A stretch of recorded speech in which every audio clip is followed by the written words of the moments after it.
AP assembly speaker గా ఏకగ్రీవంగా ఎన్నికయ్యారు టీడీపీ సీనియర్ నేత అయ్యన్న పాత్రుడు. ఇవాళ ఉదయం 11 గంటలకు సభలో ప్రొటెం స్పీకర్ గోరంట్ల బుచ్చయ్య చౌదరి అధికారికంగా ప్రకటించబోతున్నారు. ఆ తర్వాత ఆయన బాధ్యతలు చేపట్టనున్నారు. సభా సంప్రదాయాల ప్రకారం స్పీకర్ గా గెలిచిన వ్యక్తిని అధికార పార్టీ, విపక్ష పార్టీ నేతలు కలిసి స్పీకర్ చైర్ వద్దకు తీసుకెళ్తారు. చైర్ లో కూర్చోబెట్టి అభినందనలు తెలపడం అనేది ఆనవాయితీగా వస్తోంది. అయితే వైసీపీ నేత జగన్ ఈ కార్యక్రమానికి హాజరు కావడం లేదు. ఈయన ఇవాళ పులివెందులు వెళ్తున్నారు. దీంతో CM Chandrababu, deputy CM Pawan Kalyan, ఇతర మంత్రులు, బీజేపీ ఎమ్మెల్యేలు కలిసి స్పీకర్ చైర్ లో ఆయన్ను కూర్చోబెట్టనున్నారు. ఆ తర్వాత స్పీకర్ ను ఉద్దేశించి సీఎం చంద్రబాబు మాట్లాడతారు. సీఎం ప్రసంగాన్ని బలపరుస్తూ మంత్రులు, ఇతర ఎమ్మెల్యేలు మాట్లాడతారు. సభ్యుల ప్రసంగాలకు సమాధానమివ్వనున్నారు కొత్త స్పీకర్.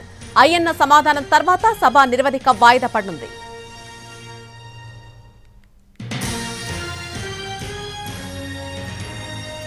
అయ్యన్నకు 40 ఏళ్లకు పైగా రాజకీయ అనుభవం ఉంది. ఇప్పటి వరకు 7 సార్లు ఎమ్మెల్యేగా గెలిచారు.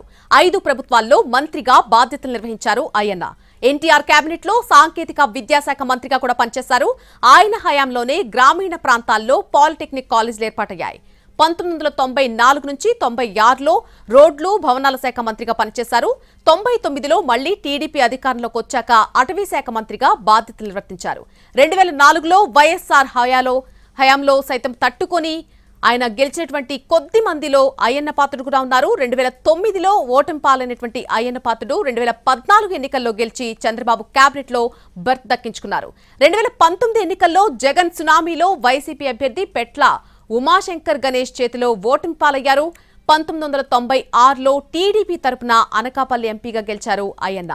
ఉత్తరాంధ్రలో బలమైన బీసీ నేతగా ఎదిగినటువంటి అయ్యన్న దూకుడు రాజకీయాలు చేస్తూ ఉంటారు. తప్పొప్పుల విషయంలో స్వపక్షం, విపక్షం అనే తేడా చూపకపోవడం ఆయన్ను విలక్షణ నాయకుని చేసింది. దీంతో సభలో ఆయన ఎలా వ్యవహరించారు